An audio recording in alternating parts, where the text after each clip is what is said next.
And for our next guest, Christopher Gasper of the Boston Globe. He joins us now via remote, as I do, Mazz and Murray from our Town Fair Tire Studios in Waltham. We're brought to you by the DraftKings Sportsbook. On the radio side, download DraftKings Sportsbook, use promo code SportsHub for all sorts of good stuff. They bring you the Felger and Mazz program, radio side. Simulcast brought to you by Supercuts, where we beam across New England and the country on NBC Sports Boston. This hour of the program, the Gasper Hour, is brought to you by Premier Basement Waterproofing. Our guy, the guru, Mike Albert, wishes everyone a safe Memorial Day weekend. And with the start of summer here, Mike reminds you to get on board the Game Over for Water train. Whether it's a French train, a sump up, or the industry-leading Santa Fe dehumidifier with Premier, you'll never see a drop of water again in your basement or anywhere else. To schedule, call them at 844-LIVE-DRY or visit premierbasement.net. And at that point, Mazz, fellas, what will it be? Game over for water. Hi, and Gasper, the Pacers. What's up, Gasper? Hey, what's up, guys? How you doing? Good. So what is this series? What is this playoff run solidified for you, or just confirmed what you already knew?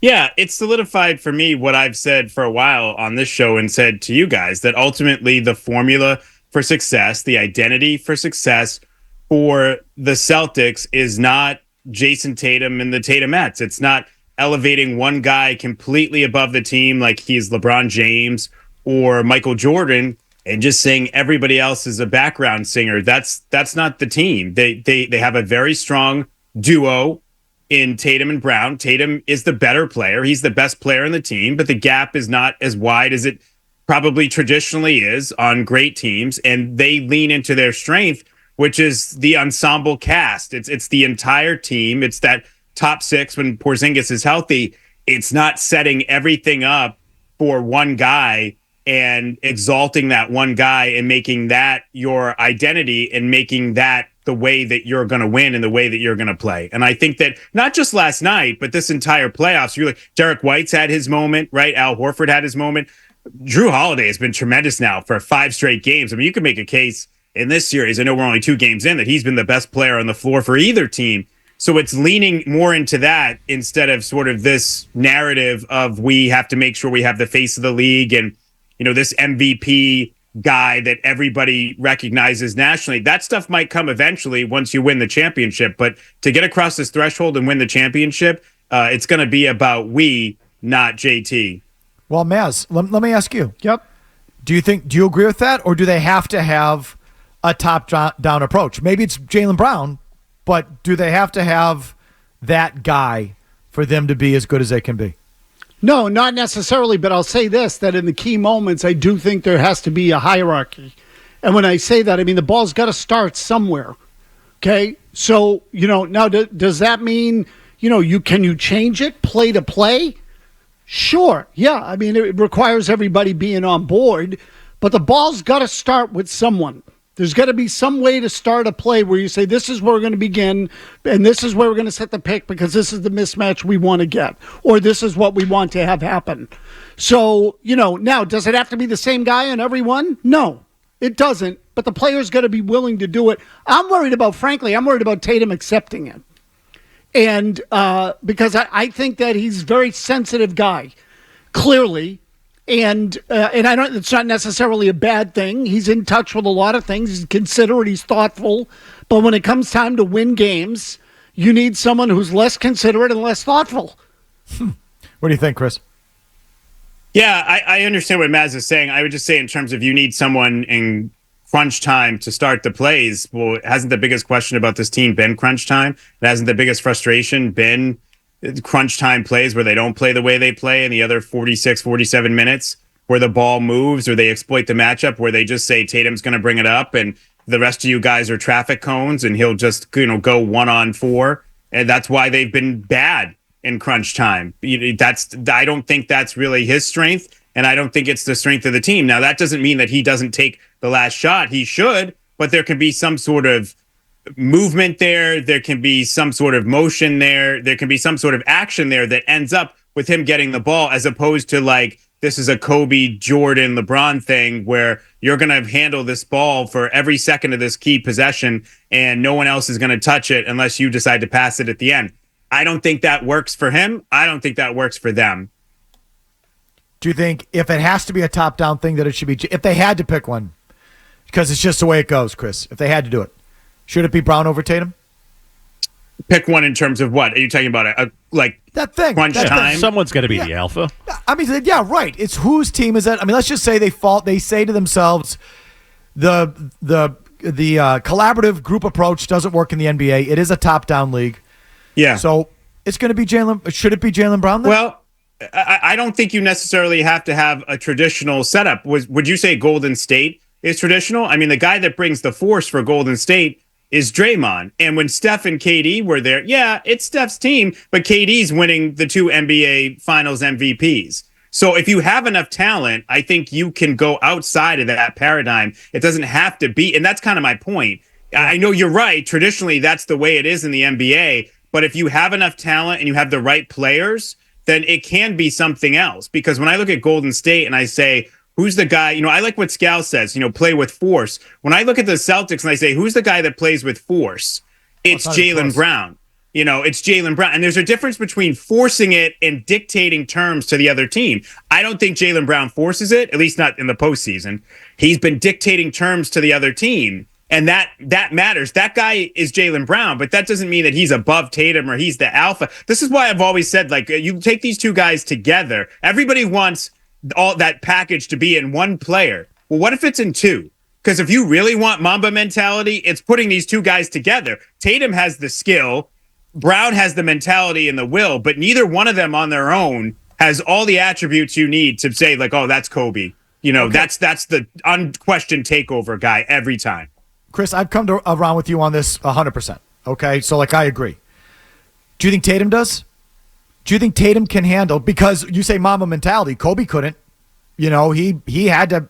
It had to be his team. Can Tatum handle being 1A, part of an ensemble? That thing, can he handle it? I think he can handle it. I think he might not love it, but I think he can handle it. I think that he is thoughtful enough, soft-spoken enough.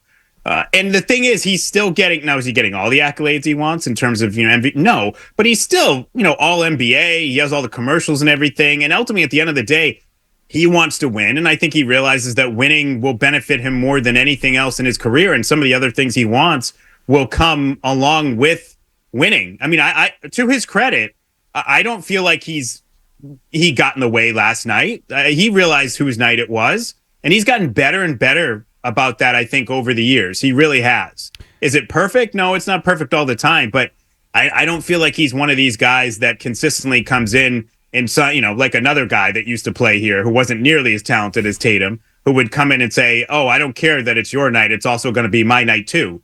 I don't feel like he does that. So he might not love it, but I think he can live with it, especially if it's what's ultimately going to get them to the championship. And frankly, I think it's benefited him this postseason because, yeah, there's been some criticism of Tatum, probably more national than local, except for, those of us on this show.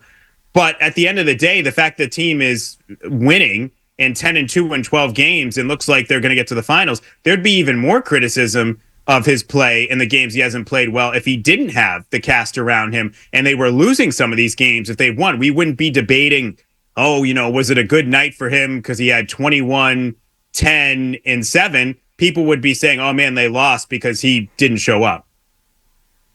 Final question, Chris. People say, well, he's not even playing that bad. I mean, look at the numbers. 23 points last night. Look at his plus minus. Your thought on that. Is he struggling as much as it looks, or do the numbers tell a different story? I think it depends on the night, but overall, look, Jaylen Brown has been able to elevate in the postseason. I think even Tatum's most ardent fans would be hard-pressed to say he's elevated. They probably would tell you he's playing at the same high level he played at during the regular season, which made him first-team All-NBA. I think they'd be hard-pressed to say that he's gone to another level or elevated it. In terms of the stats, the one that concerns me the most is the three-point shooting because he's just too good a shooter to shoot like this. 26% from three. And I wouldn't be as concerned about it if it didn't happen last year, too, when he shot 32% from three. And he was bad. I think he was like 23% against Miami in that series. But everyone forgot about that because Brown was even worse. Brown was like something like 16% or 19%. It was embarrassing. So, people sort of forgot about Tatum struggling from three in that series. So now it's two postseasons where he's struggled from three, and he's such a great outside shooter with such a pure stroke. It's baffling. So that concerns me. What about his 23 points last night, Chris? How do you feel about that? Oh, yeah, Fugazi. I mean, that was some classic Tatum stat polishing. I mean, he started 2 for 9 for 4 points. It reminds me a little bit of when I covered the Patriots and Junior Seau was here, and we used to sort of, God rest Junior's soul. But, he would had this habit of when the guy was being slung to the ground, he'd run in, fly in, and jump on top of the pile. So it looked like he contributed to the tackle. That was kind of Tatum last night. I mean, 15 of the 23 came from the 2:23 mark of the third quarter on to the fourth quarter, a time period during which the Celtics never led by fewer than 11 points. And he scores 11 of the 23 in the fourth quarter, and he's out there against Pacers extras in the fourth quarter, draining a three and getting a 3-point play to get to 20 and 23 points. But I don't care what anybody says. That was not a good night for him last night. I mean, if you watch the game, you know that he didn't play well. Period. End of story. There's no picking through the stats and picking through the box score. To me, if you're going to say he played well in that game, then I'm going to say you're either, as Bedard would say, a stat humper, or you didn't really watch the game. And for you personally, did you have to step outside and have a cigarette because you were so satisfied after Jaylen Brown's performance? It must have been a gratifying win for you, Chris. It was a great game for the Celtics. It was nice to see Jaylen Brown be able to follow up one strong performance in game one. Certainly wasn't perfect. He was up and down, but he made the free throws and obviously made the three. And then Tatum took over in overtime in that one. And then in this one, he was able to follow it up. I mean, that's the mark of a star is being able to be consistent. And I had a feeling, I don't care. This is where I'll call BS on Jaylen. I think sometimes he does much like Kobe, the kind of too cool for school thing at the podium. And, I don't give a crap about anything deal. He cared. In other words, he's not dropping 40 if he's not left off all NBA. I know he wants to win, and he probably would have had a very good game, maybe 25 points if he had made all NBA. But the fact he was left off all NBA, I don't care what he says. That gave him a little something extra, and the something extra was why you got 40 points. Just make sure when you get up to clean up your desk, Chris, that you use a towel, you wipe it down at the end. You guys are unbelievable. At the end of just make sure you wipe it down over there. The only way it could have been better with that 40 points would have been if the Celtics had brought back Smart and he was watching as a fan in the front row. That's the only way my night could have been better. If you like that clip, check out more videos from Felger and Mazz here. For more Celtics analysis and opinion, hit this playlist. And for all the latest from the Sports Hub, download the app at 985thesportshub.com.